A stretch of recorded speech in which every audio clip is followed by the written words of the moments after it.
you. Magandang gabi po sa ating lahat. On behalf of course, Heda and the girls, Heda is my wife, and of course, with Frankfurt and the region, Europe and Mediterranean region, we give you greetings, and may the Lord continue to take good care of each one of you. Amen. Alam natin na hindi madali yung kalagayan dito. Although hindi na lang dito, buong mundo, of course, mas mataas yung risk dito sa Israel. Pero wherever you go nowadays, hindi na siya safe. Ibig sabihin, na akala lang natin na kapag, or meron pa tayong lugar na pwedeng puntahan para maging totally safe tayo. Wala na po kung yung mundo ang pag-uusapan, matatagpuan lang natin doon sa ating Panginoon. So, quickly, again, yung plano is for me to take the sabbatical. 14 years na kami sa Frankfurt, sa Germany, and I feel that I need. Yung mga ibang pastor kasi mga magagaling yung mga yan, hindi nila kailangan. Hindi sila humihingi. Ako lang yung ako lang yung umamin na kailangan ko ng sabbatical. Sila hindi. So, okay lang kung ayaw nila. Now, we all need a time of rest. Hindi yun ang isi-share ko. I wanted to share, but this is what I would like for us to learn about. The God we are to know. Binasa na natin earlier yung few verses, but I would like for us to read again a few verses here. Verse 12, dyan sa Isaiah chapter 40. Hindi ko alam, sino yung pamilyar na sa passage sa inyo? Thank you po, Pastor. Sino yung pamilyar na sa... Yes, Isaiah chapter 40. It's a beautiful chapter. It's a beautiful passage that I would like to encourage you to meditate pagkatapos nito kasi hindi natin ma-run through all, pero I will use a few verses from there, but I would like you to meditate on it, to take reflection on it, because it's a beautiful promise of God, not just for Jerusalem, not just for Israel, but for each and every one of us. So verse 12, ang sabi niya, who has measured the waters in the hollow of his hand, or with the breadth of his hand marked off the heavens, who has held the dust of the earth in a basket, or weighed the mountains on the scales and the hills in a balance? Who can fathom the Spirit of the Lord, or instruct the Lord as his counselor? Verse 14, whom did the Lord console to enlighten him, and who taught him the right way? Who was it that taught him knowledge, or showed him the path of understanding? Surely the nations are like a drop in a bucket. They are regarded as dust on a scale. He weighs the islands as though they were fine dust. Nagkamali ako ng ano dyan, supposed to be 16. Lebanon is not sufficient for altar fire, nor its animals enough for burnt offerings. Before him all the nations are as nothing. They are regarded by him as worthless and less than nothing. So this is the word of the Lord for all of us. Amen. Before that, sayang, we missed representatives from Israel last July. I think, ilan na kayo nun eh? No? Hindi, yung gusto, ano? Hindi na. Pero kahit na ng maleta namin. Hindi na. More or less, apat na silang mag-ina. Plus yung iba. Sayang, but it was a beautiful conference. Some of you may have seen it nakalabas na yung mga videos o YouTube kung gusto niyo makita. But we miss representatives from Israel. Hopefully, sa susunod ay matuloy na at hindi na sasabay yung biyaya. Sayang. But there are so many things that are happening. Nung pababa yung aeroplano from connecting flight ko kasi sa Athens. So from Athens and then pababa dito, I was sitting at the window, nasa window side, tapos tinitingnan ko yung Tel Aviv or yung Israel.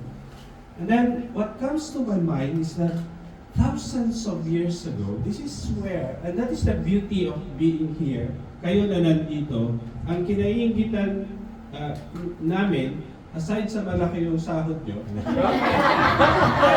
Amen!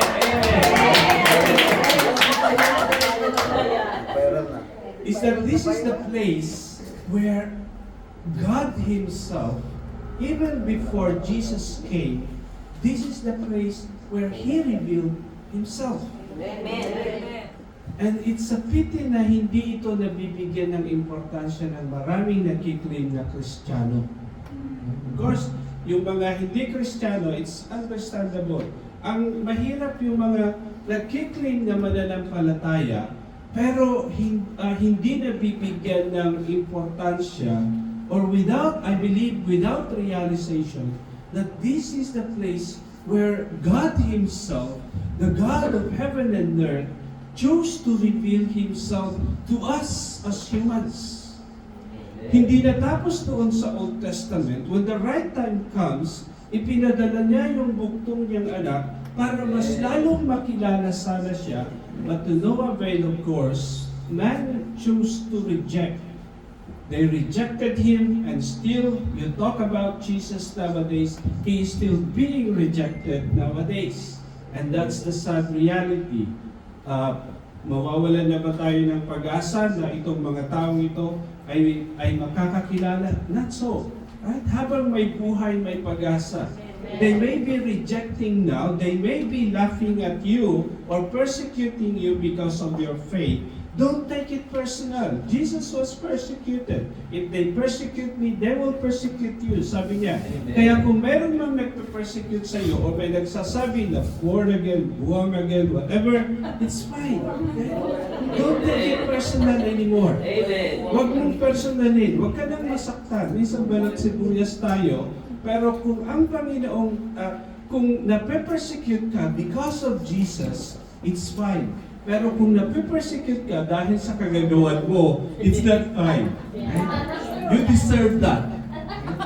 Pero kung dahil ikaw ay mananampalataya kay Kristo, at tagasunod ni Kristo, then when you are persecuted, you rejoice.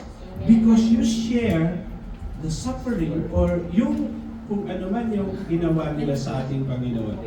Now, this year, ang isa sa pinakamahirap na pinagdaanan nyo dito, right? I can imagine tutunog yung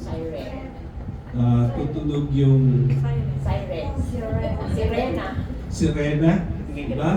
At tumutunog yung sirena, tapos lumalabas yung mga sirena.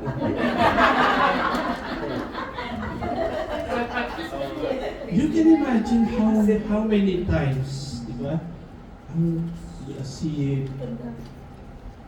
Si Pastor Melody naglalay pa. Nakita mo si Pastor Kaya ako napunta dito kasi nakikita. Wala na, hindi na siya makaano. Sabi ko, kailangan makita si Pastor Alan. But this is one of the hardest. The same way with us. Di ba, few months ago or few weeks ago, di ba, ang unang tumama sa atin, nalala niyo magkakasunod na linggo. It's one of the, these are in a span of 24 hours, ganyan karami, at ang nadagdagan pa yan, di ba? When ganong kasagsagan ng sunod-sunod na linggo, di ba? You think about it, ang kinatakutan ng lahat talaga is the big one. Diba? Yung big one na kinatatakutan na mangyayari sa Luzon o sa Metro Manila most especially. And you imagine how many people will die kapag yun na yung nangyari. But somehow, God spared us. Spared pa rin ng Panginoon. I believe that the prayer of the righteous, the prayer of the saints, ay dinidinig pa rin ng panalangin ng ating Panginoon. But then, hindi pa rin tayo tapos. You look at the threat now, or yung nangyaring kalamidad. This is, di ba, si Tino, lumabas na si Tino, pero si Juan naman, looks like matinding, it's a super typhoon ulit. So, hindi pa nakakabangon yung bansa from, or some of the regions, hindi pa nakakabangon dun sa earthquake, especially sa Cebu area, binagyo ni Tino, and now, here comes another storm, another typhoon, na ganun din, hindi rin siya basta-basta, and that's why the nation is preparing again. Right? It's good to prepare physically. Our defense team and all the resource people na siyang magre-rescue. It's a good preparation. Right? But the special preparation dapat na pinaghahandaan natin, o kahit tayo na malayo, earlier pinag-pray na pag-pray ni Pastora, but the most important preparation that we can really give to our nation nowadays, hindi lang yung support doon sa mga nasalanta o yung masasalanta pa, kundi yung intercession natin, when we stand on the gap, that Lord, mahabag po kayo sa aming bayan. Yung bayan natin na dumadaan sa maraming pagsubok, minsan pag wala ka doon, you don't really, of course naawa ka pag nakikita mo, pero dapat hindi lang awa na, kawawa yung bansa natin Pilipinas. Kawawa yung mga naapektuhan ng lindol, ng bagyo. I hope and I pray that we will really have compassion, not just for the physical state of life there, but most especially their spiritual condition.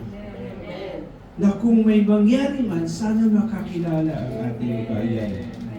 Makakilala ang mga hindi pa nakakakilala sa Panginoon. Now, in times of calamity, right, pagka may mga kalamidad, here is what I would like to understand. Na today we hear negative news every now and then, lalo na pagka social media yung naging basihan mo. Diba, maraming mga negative news that we hear. Minsan, totoong negative, yung iba mga fake news na lang. What we need to watch nowadays ay yung iba AI-generated na. Yung ibang nakikita natin, sadly, yung maraming mga tao ang kinakagat, pinapaniwalaan. Now, here in our passage, Isaiah offers a glimpse of hope. Yung pagkawalan ng pag-asa, hindi ko alam kung sino yung kausap ko, but then we were talking about the direction or the situation of the world right now. Kung ang panghahawakan mo ay yung mga politicians, na akala natin ay dapat sila yung makakatulong sa atin, makakasalba sa atin sa kahirapan, and even with the so many threats na hinaharap ng sangkatauhan. But then, even the politicians nowadays, hindi mo na masanggalan, isn't it? Right? Binoto mo lang, and then all of a sudden, maririnig mo na lang kung ano yung mga bagay. So, if you are putting your hope on humans, kung ang pinanghahawakan mo lang ay ang salita ng tao or ang pangako ng tao, pangako ng kung sino man, pangako ng nagsabi na kung Amen. Amen. diba, sino na yung napangakuan na ikaw lang at wala nang iba?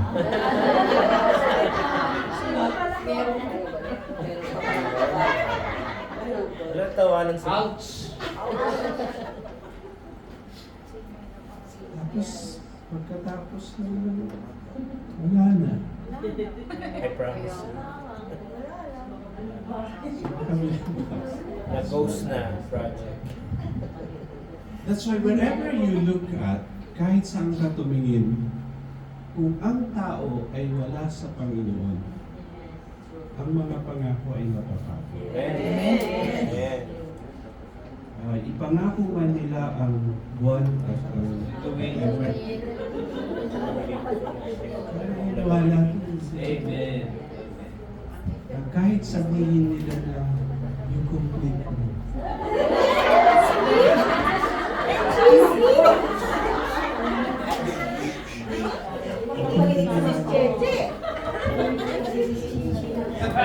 Cheche. Sis Cheche. The Israelites at this point, they were spiraling down. Pababa yung, or hindi man bagsak na. They have turned their back from God. Tumalikod na sila sa Diyos. The events with the Assyrians, the Babylonians, diba? Lahat nangyari kasi sa pagtalikod nila sa Panginoon. So hinayaan ng Diyos na sakupin sila, simple, para makaalala sila. Of course, the discipline and at the same time, na bumalik sila kay Yahweh. Amen. The good thing about God, that in spite of the stubbornness and rebellion of the chosen people, yung pangako pa rin niya, yung pag-ibig pa rin niya sa kanila ay tunay na hindi nila. And that is the beauty of the God that we serve, the God that we worship. And so here, the God who comforts His people. The prophecy of Isaiah came to a point na parang yung panahon natin na kung titignan natin, kanino pa ba tayo aasa? Kanino pa ba ako makakahanap ng pag-asa? With these kinds of situations, politically, and with all the geopolitical tensions that are happening, di ba sa Europe, nandiyan yung threat ng, of course, mayroon kaming bully dyan, yung presidente ng isang ano dyan. In Asia, mayroon ding bully dyan na di ba yung mga mangingisda natin, di ba yung mga mangingisda natin, imagine yung teritoryo natin na kiniklaim na kanila. So there are these bullies. Of course, here in the Middle East, there is a big tension as well. Malaki yung tension. There was never a time that nations nowadays are really preparing for war. Right. Kung hindi nyo alam, di ba, sa Pilipinas mismo, they are really strengthening our defense or the militaries. Sa Europe, ganun din.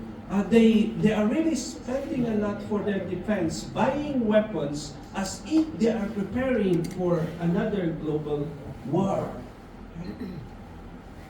But many people are either ignorant or just doesn't care or hindi lang alam na ito na yung kalagayan ng mundo natin. So here in this context, just as in our time right now, where you look at the world, kung titignan mo ang mundo, yung kalamidad na nangyayari, hindi na siya normal. How many of you, for us who are a little bit older, nung bata pa kami, nung araw, tagal na, di ba pagdating ng September, October, harvest time na yan, wala nang ulan, wala nang bagyo. Diba? For those who are a little bit older, pagdating ng panahon na yon, harvest na lang, preparation na lang yan para sa darating na Pasko. The sky is clear, darating na yung malamig na simoy ng hangin, right? Pero wala nang bagyo. Maghihintay ka na lang ulit ng ulan pagdating ng Mayo. Sinet, di ba? Or June. Di ba? Ganun yung sitwasyon noon. But you look now, tignan na natin, kung titignan natin ngayon, it's really abnormal anymore. Right. Now, the God who comforts His people with all the calamities that are happening, with all the threats that we are facing, it is critical that in times of crisis, you are to remember and to know who God really is. Amen. Dapat kilala mo ang Diyos mo, hindi lang yung katahang isip, right? Or hindi lang yung pinaniwalaan mo. Kasi sabi ng magulang mo, or sabi ni pastor, or sabi ni pastora, pero dapat yung Diyos na ikaw mismo ay nakaranas ng kanyang presensya, nakaranas the revelation of who He really is in you, in your life. Not just in the life of those, di ba minsan may naririnig tayong nagsishare or naririnig tayo naririnig natin ang pastor na nagtuturo, giving them, sharing their experience with God or with Jesus, nai-encourage tayo. What we really need actually is our own personal experience with the God of heavens, with God Himself, na maging personal sa atin, na kahit anuman yung mangyari, anuman yung threat, anuman yung kalamidad na maaring dumating, hindi ka matitinag kasi kilala mo ang Diyos mo, that in times of crisis, sa panahon na may crisis na dumadating o darating man, alam mo na ang Diyos na sinasamba mo, ang Diyos na pinaglilingkuran mo, ang Diyos na pinanampalatayanan mo ay Diyos na buhay. At siya pa rin ang nagsasabi dito. Ang sabi niya, the security that we must have. Hindi ko alam kung sino yung pinakamayaman sa inyo dito. Siya naman dyan. There are people, may mga tao na ang pinaghahawakan nila yung kayamanan nila. No amen, no amen. O yung kapangyarihan na meron sila. Right? Ay kapangyarihan, ibig sabihin, kung ikaw ay may posisyon, kung ikaw ay may magandang trabaho, kung ikaw ay may kayamanan, right? Or na akala mo yun yung pwede mong sandalan in times of crisis. So sad to say that those are just temporal things. There are temporary things. You know what I am encouraging those, yung sa amin sa Frankfurt. Sabi ko, kung meron pa kayong tinatagong kayamanan, kung meron kayong tinatagong kayamanan na iniisip nyo para sa future ko, there's nothing wrong with that. Right? Kung mayroon kang tinatagong, may naitatabi ka, praise the Lord for that. Amen. Hallelujah. Amen. Pero hindi yun dapat yung magiging security mo. Pag uwi ko ng Pilipinas, sitting na at sasabihin ko, ito ang buhay. Fine, wala namang masama doon na maghangad ng masaganang buhay, materially, financially, walang masama doon. Right? That's good.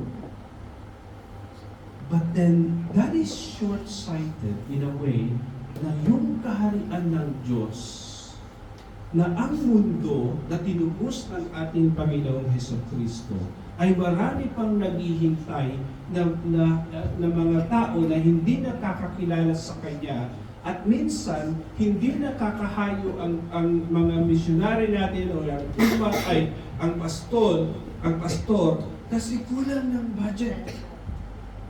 But there are those who have their treasures keeping for themselves and thinking, this is for my future. Right? This is for my future. When there are souls that are dying, when there are cities and even nations that needed to be reached out, that there are missionaries that needed support para humayo kung hindi man ikaw ang makakahayo. And that's why ang sinasabi ko sa mga, hindi ko yung sinasabi na ipamigay yung kayamanan nila. But there should be an objective. Kung ako ay may kayamanan, then I would support something, that will bring eternal relevance into the lives of the people. Kaysa yung nakatago lang kasi para sa future ko yan. Para sa future ko yan.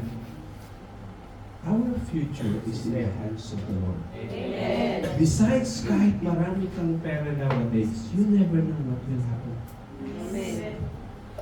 You never know what will happen tomorrow or even sa mga susunod na pinaghahandaan mo. And so, here in our passage, there is a crisis. But the promise of God to them is that comfort. Comfort my people, sabi ng Diyos, says your God, speak tenderly to Jerusalem and proclaim to her that her heart service has been completed, that her sin has been paid for, that she has received from the Lord's hand double for all her sins. Though God was angry at them, right? And for sure, maging sa atin, di ba, kung tayo ay tumatalikod, nagre-rebelde sa Panginoon, for sure, nagagalit ang Panginoon sa atin. But then, because of His great love, right? At ganun din yung pagmamahal niya sa mga taong ito, and He still called them, my people. Comfort my people, in spite na tumalikod na sila sa Kanya. The same way with us, di ba? Minsan nagre-rebelde tayo or minsan tumatalikod ang Kristiyano sa Diyos. Pero ang Panginoon, hinahabol pa rin niya tayo. Right? He's pursuing us. He's pursuing you, right? And then, ang sinasabi niya, just like what He says here, to Jerusalem, and that comfort means forgiveness. Yung comfort na yun means forgiveness, restoration, and a renewed relationship with Him. Pointing to John the Baptist as the forerunner of Jesus the Messiah, here in verse 3, ang sabi niya, a voice of one calling, in the wilderness, prepare the way of the Lord. Make straight in the desert a highway for our God. Every valley shall be raised up, every mountain and hill made low.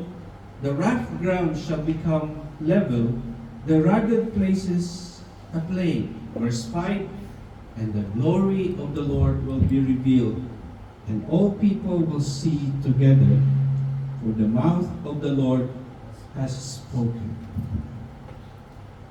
So again, the God who comforts His people,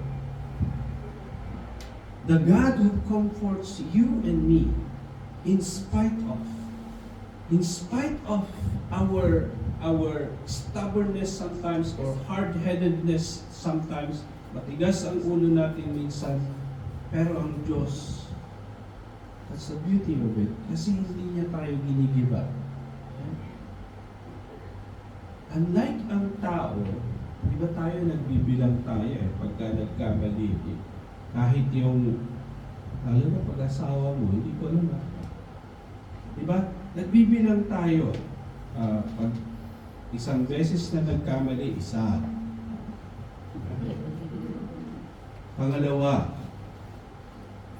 pangatlo, namumuro ka na. Yung iba ka, hindi na umabot ng pangatlo. Until such a time na tapos na.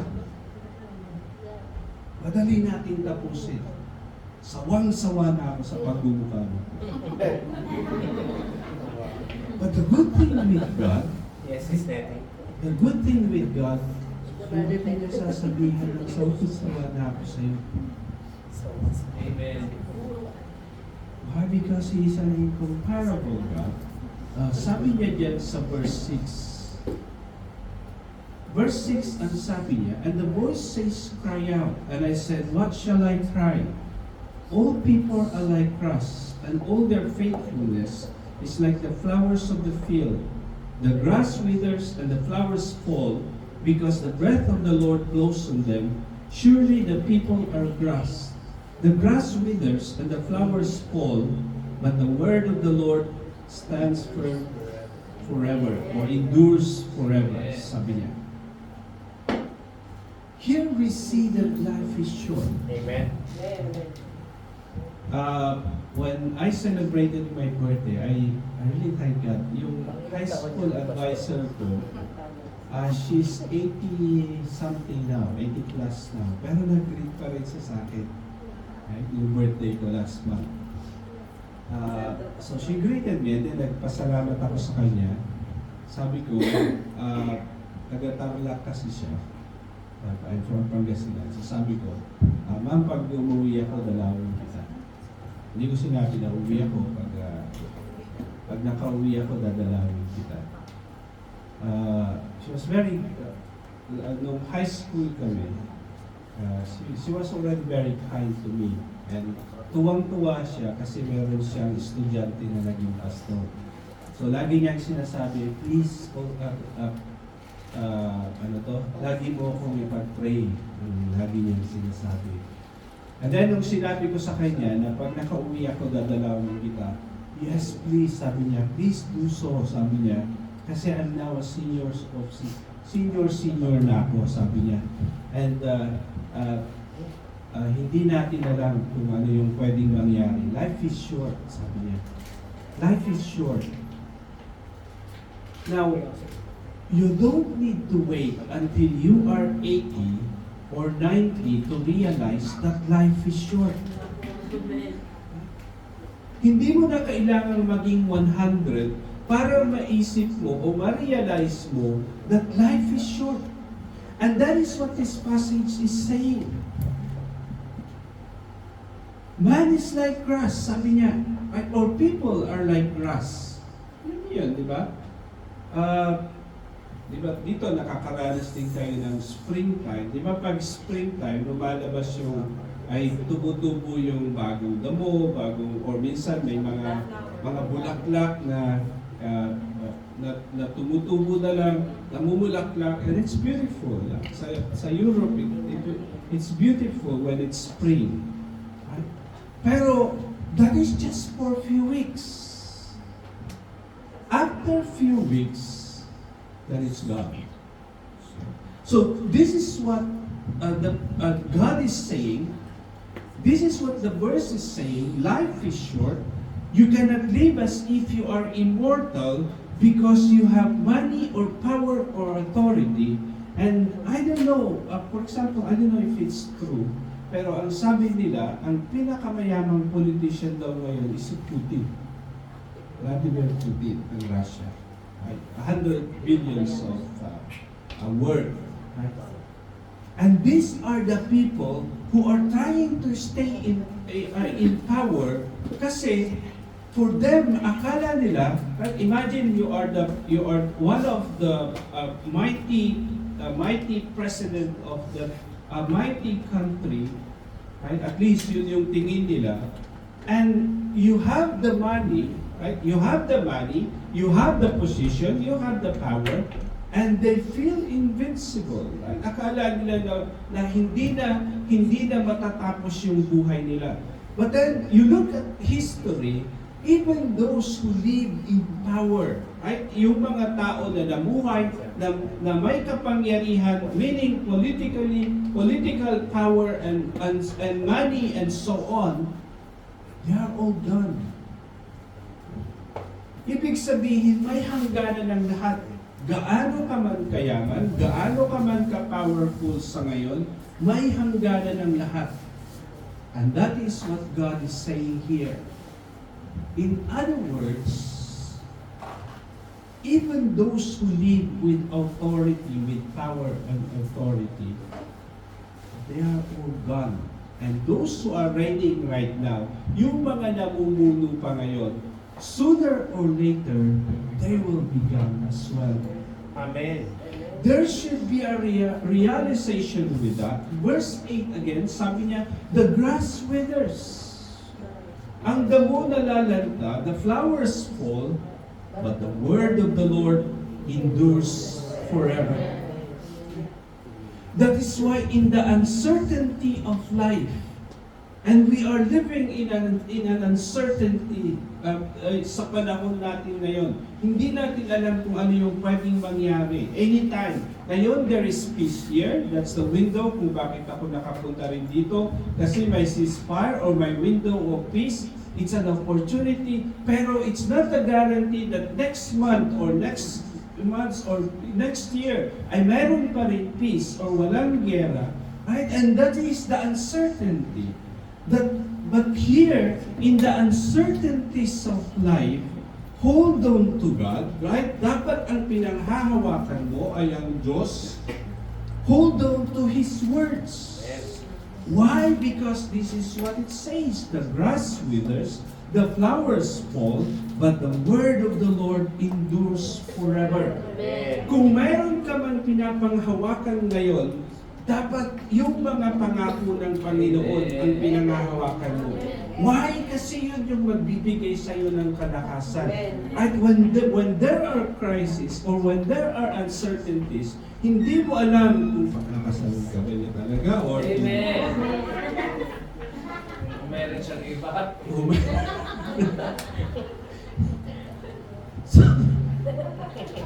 Mas magandang paghawakan mo na lang yung salita ng Panginoon. Amen. Verse 9, it says, you who bring good news to Zion, go up on a high mountain. You who bring good news to Jerusalem, lift up your voice with a shout. Lift it up, do not be afraid. Say to the towns of Judah, here is your God. There are people out there, paglabas, sabi nila, paglabas dito, makikita yung mga party. Nightlife. Yeah. Nightlife. Hindi ko alam kung, baka makita niyo pa yung mga nagkako sa inyong dyan. They need God. Amen. They need God. Don't be angry with them. Don't be critical with them. They are just lost. They need God. Sooner or later, what we can tell them is that here is your God. Here is your God. And that is what it says here. Lift up your voice with a shout. Lift it up. Do not be afraid. Say to the towns of Judah, here is your God. Because He is an incomparable God. And in the midst of all uncertainties, there is hope in God. There is hope in God because He is the only one who truly has eternal power and authority. Ang mga tao nandito, o yung tao, kumakapit lang sa kanilang authority, sa kanilang posisyon. Kagaya ng Prime Minister. Baka hindi na ako makalabas dito. Dahil akala nila, yun na yung makapagliligtas sa kanila. Unlike human rulers who are proud and arrogant, even though they are mortals and possess limited powers or borrowed power and authority, God, on the other hand, is tender and loving to us. Amen. Amen. And that's the beauty of our God. Verse in 10 and 11, it says, see, the sovereign Lord comes with power. The sovereign Lord. And He rules with a mighty arm.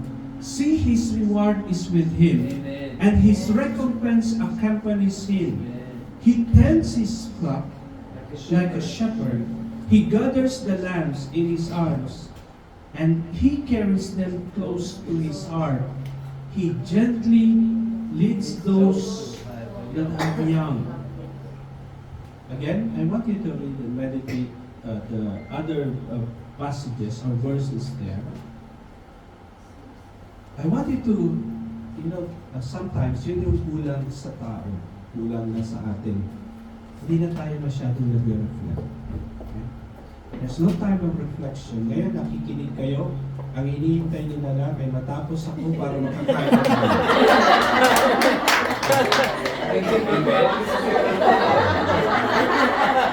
Nalaman niya. Amen. Amen. Please read the remaining verses. My hope is that, dapat yung pag-asa natin hindi nakasalalay sa mga pangako ng tao. Our hope should be in God. Verse 18, 25, 26a, it says, sabi ng Diyos, with whom then will you compare God? To what image will you liken Him? Verse 25, to whom will you compare me? Or who is my equal, says the Holy One. Verse 26, lift up your eyes and look to the heavens. Lift up your eyes and look to the heavens. The next picture there, that is the earth, that is the moon. From moon to earth is 384,400 kilometers. That's the distance. Now, the Hubble telescope, 570 kilometers away, right? Kasi minsan, pagka sinabi natin, di ba, kapag sinabi nating langit or heaven, ang nakikita lang natin is that what our eyes can see. Right? The James Webb telescope, it's 1.5 million kilometers away.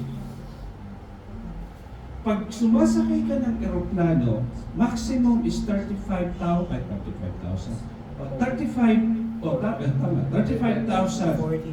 feet yung altitude, di ba? O yung taas, hanggang dun lang. You think about it, 570 kilometers yung Hubble telescope. The other telescope, the James Webb telescope, 1.5 million kilometer.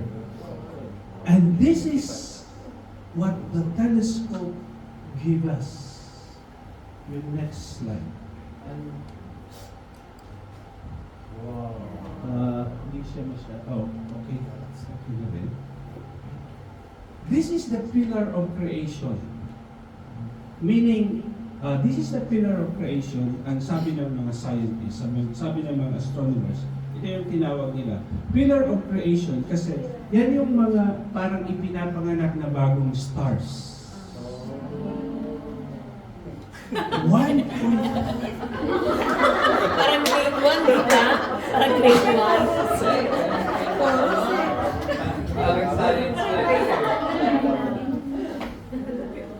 The point is that when God says, look up, sabi ng Diyos. Again, you read it again. Right? Kasi yung nakikita na natin, like for example, Earth is just in one galaxy. Diba? Nasa isang galaxy lang tayo. Milky Way. Right? In the dark of the night, kung walang hindi maulap at madilim, makikita mo yung formation ng Milky Way. Nandun tayo. Earth is just a tiny dot. Now, even the scientists themselves, they are saying that there are billions of galaxies. Billions of galaxies. And we are just in one galaxy, and that is Milky Way. We need, again, I would encourage you to read the passage and other verses and meditate on it and gain a greater perspective on who God. Sino ba yung Diyos? Kasi minsan pagka nagpupuri tayo, Diba pagka nagsasamba tayo, minsan nadadala lang tayo dun sa music. Amen. Diba pagka yung Galing kasi nag-drum. magaling yung drummer. System. Diba? Not realizing that the God that we worship, is not just the maker of heaven and earth, it's not just your creation, but you look at the beauty of God. And the Bible says that it is He who created all this. That's why we may be suffering sometimes. Maaring dumadaan ka sa pagsubok minsan because of the many problems that we encounter in this life. Amen. You may be feeling tired. Sometimes, do not give up. Why? Because He is the God who renews the will.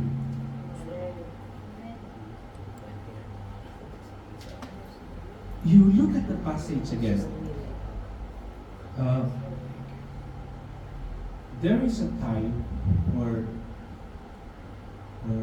I was sharing earlier, the reason why kung bakit magsasabbatical ako, because of some challenges or family challenges that we faced the past 2 years. November 2023, yung mga sumunod na buwan, it was really difficult for us as a family. That even for us or for me as a pastor, I know that I was affected by it. It's not true na hindi ka, na kung ikaw ay isang alagad ng Diyos, ay hindi ka na makakaranas ng lungkot, at na hindi ka na makakaranas ng grief, yung pagluluksa. It's not true. And I feel that there are physiological manifestations. Ibig sabihin, nararamdaman ko. And this is why I ask for sabbatical. Because it's the reality.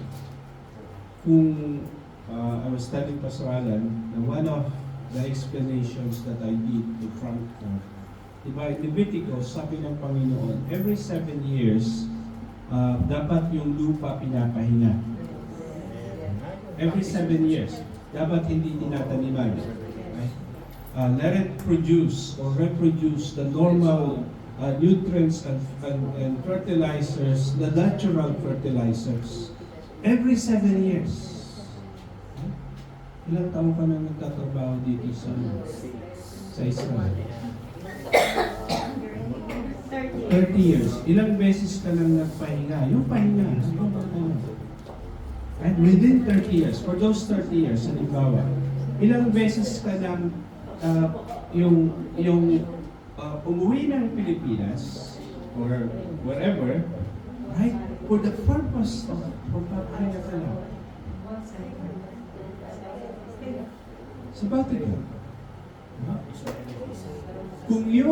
Kung yung lupa, kahit kung yung lupa ay sinabi ng Diyos na pagpapahingahin, lalo na yung katawang lupa mo. We are not Superman or Superwoman. That's why, kung yung mga ibang pastor, hindi nila inaamin na nanghihina sila, I am very honest that I need rest. I need rest, that's why I will be having my sabbatical. Hindi dahil tamad ako or whatever. No, that's not the point.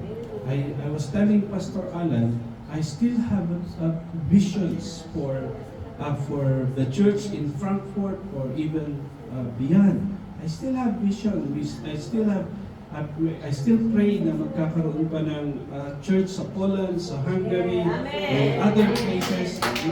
So it's not that. It's not that I became lazy or naging tamad or tinatamad na ako. It's not that. It's just the reality that this earthly vessel, this jar of clay, needed rest this week because it is fragile. And here is the good news. Verse 28 to 29.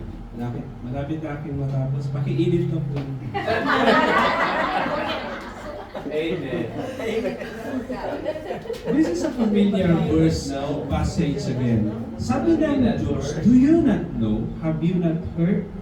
The Lord is the everlasting God, the creator of the ends of the earth. He will not grow tired or weary, and His understanding no one can fathom. He gives strength to the weary and increases the power of the weak. That is your God. That is my God. That is our God. Amen. Verse 30, even grow tired and weary, and young men stumble and fall. But those who hope in the Lord will renew their strength. They will soar on wings like eagles. They will run and not grow weary. They will walk and not be faint. Even those that are younger daw. Sino yung pinakabata sa atin dito? Young ones. Young ones.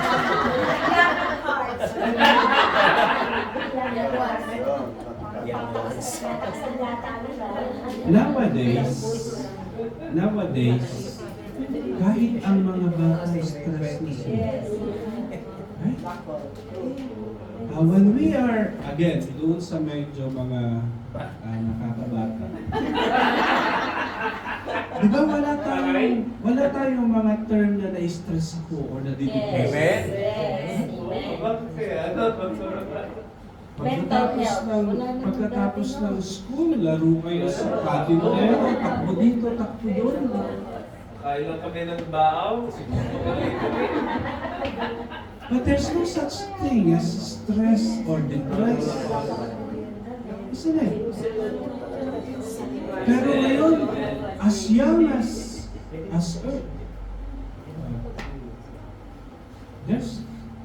we need to learn a lesson. Diba? Minsan akala natin, pagka sikat ka na, may pera ka, may you have a name, right? Mayroon kang pangalan, kilala. We need to learn not to for anything, but we need to learn a lesson from the daughter of Joachim. Externally, it looks like she was full of life, pero internally, she was broken. Until such a time na dumating yung ganun. That's the reality of life. And this is why the good thing here is that there is a God, mayroong Diyos who cares for you. Kung ano man yung pinagdadaanan mo, hindi ka nag-iisa. Amen. Hallelujah. Minsan yun lang yung feeling mo na parang mag-isa lang ako. Habang nagkukod-kod ka doon na naiiyak-iyak ka na. Kailan kaya ako nalayan? Yung iniisip mo na magpapahinga ka na, biglang dumating yung message. Magpadala ka. Yung padala.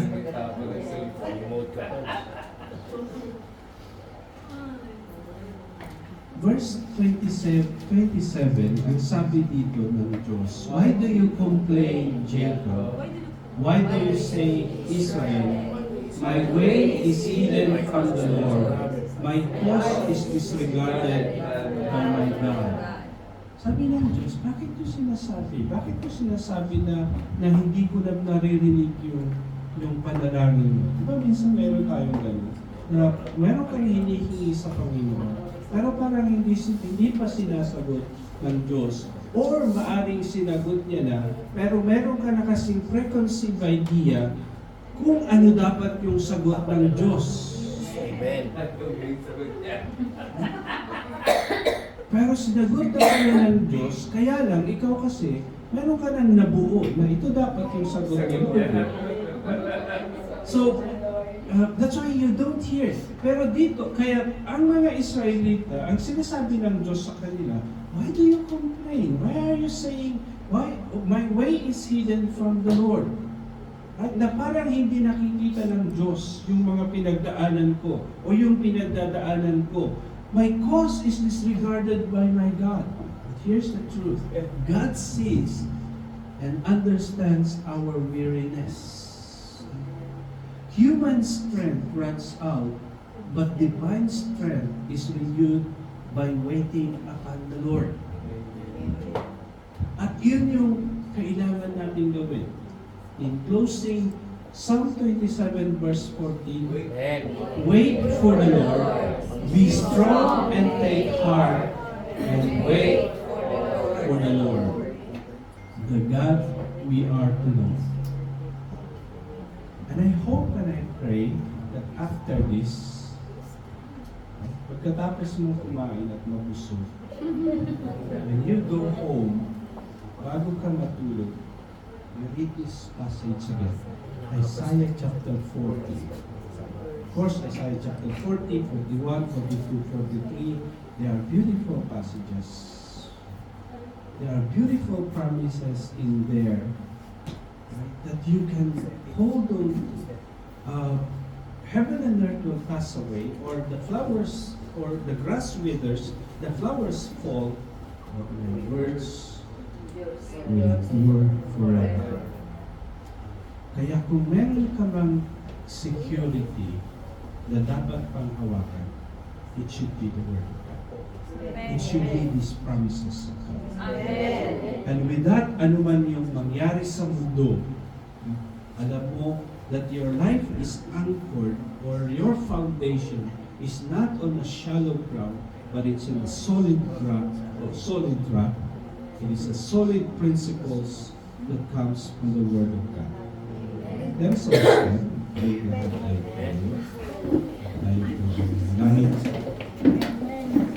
Let's pray. Lord God in heaven, muli maraming salamat po sa gabing ito, Panginoon. Salamat sa buhay ng bawat isa. Salamat po, O Diyos, Lord, kay Pastor G, O God, and the rest of the leaders, and each one, Lord, coming and attending to this church, O God. Lord, this is your place. Amen. It's a mystery kung bakit pinili niyo po ang Israel, Panginoon. Why not Philippines? Why not Europe? Why not America? Why not Canada? Dito niyo po pinili na i-reveal yung kung sino kayo, Panginoon.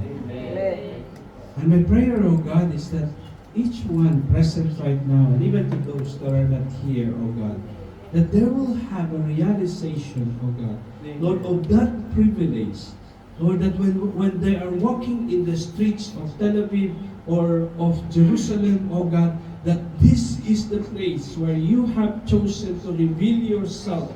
This is the place where you shouted that I love you with an everlasting love when you gave your Son to die for us.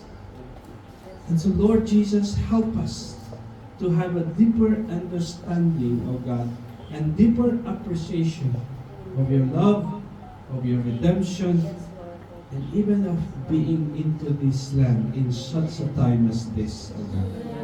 So I entrust to you, my brothers and sisters. I pray that you may cover all of us with your most precious blood. But remember, O God, our families and loved ones, our brothers and sisters that are not here. We pray for them, O God. Into your hands, O God, we offer our lives. We surrender, O God, our lives together with our families and loved ones. The church here in Tel Aviv, O God, and all the churches here in Israel, O God, we lift it up to you. Take full control, O God, and reign, Lord Jesus. Reign in our lives, reign in our churches, O God, reign in our homes, Lord Jesus. Salamat po, O Diyos, pagpalain niyo po ang bawat isa. In Jesus' name, all of this we ask and we pray.